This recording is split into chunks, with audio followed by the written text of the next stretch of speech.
Did you know January is considered to be divorce month? Well, Julia Fogarty from the law firm Shulman & Partners joins us now with more on how to make it smoother and less expensive. So let's start off with, why is January divorce month? Well, first of all, I'd like to say thank you for having me here today. Annette. Welcome, yes.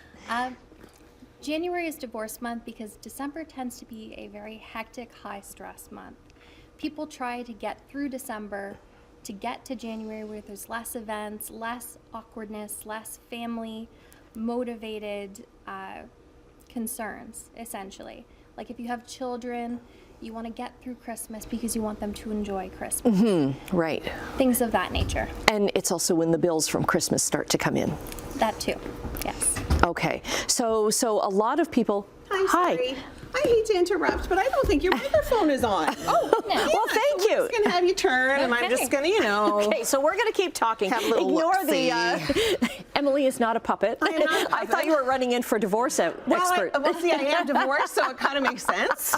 I mean, I can leave a few cards. There you Yeah, go. we can do that. You could probably, in a newsroom, yes. Okay, so, and also when we were talking before, Julia, it was like you were saying that a lot more couples. Thank you so much. Thank you, Emily. A lot more couples are going for mediation.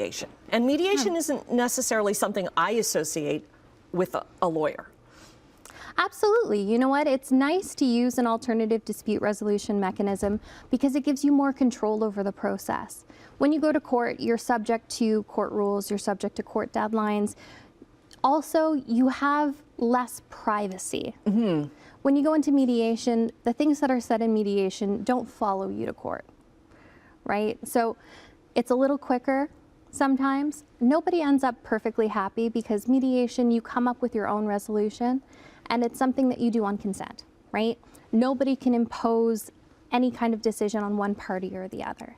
Whereas in court, you go there, you have a third party who hears your case, who may or may not understand, what it is you're seeking, what it is you're looking for, who may not see the facts the way you see the facts, and then they impose a decision. Mm-hmm. So that's kind of the difference between the two. Okay, and a lot easier as well if both parties kind of can come to an agreement even before they reach a law office. And you're seeing a growing trend that couples, because they know that divorces are very expensive, contested divorces. They can be, yes, absolutely. I mean, divorce is probably the worst time in someone's life. You go into it, you have to go through and account for everything that happened throughout the course of your marriage. Like when we look at divorcing, you have to look at all of your records from the time you got married, all of the records from the time you got separated. Financial records, Exactly. Ownership records, everything, right? Exactly, and some people find that very difficult.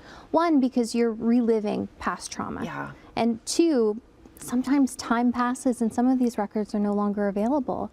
So going back 10 years, 15 years, 20 years to figure out what you had going into the relationship is very difficult.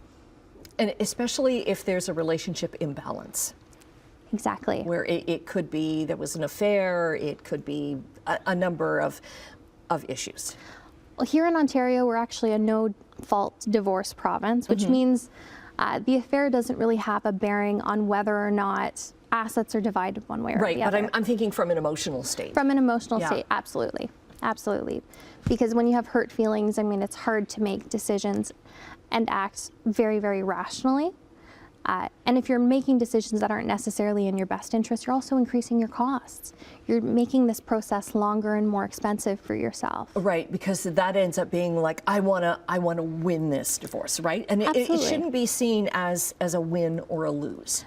No, because you know what, at the end of the day, I think your peace of mind and your ability to move forward and move on, that's the real win. That's where the healing starts, right? Exactly. Yeah. So what's your biggest piece of advice for maybe couples coming in that are like, even couples that are thinking of separating?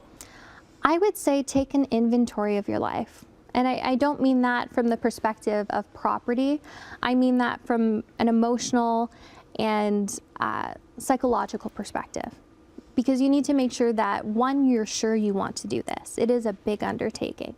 And two, you need to have your head straight when you go through this process, whether that involves counseling or any other mechanism available to you, support groups, just your family support system. discuss it, make sure that that's what you really want to do before you go through with it. And kind of picture how your life is going to be at the end of it and what Exactly. you want at the end of that. Exactly. Okay. Having clear goals is the best thing you could do going Okay. into this. All right, we'll get your all the links set up to your office from our on our website at chch.com/morninglive. Julia, thanks very much, and hopefully this brings some good advice and comfort to people going through this. I hope so too. I hope so too. And we're always available if anyone needs something. Okay.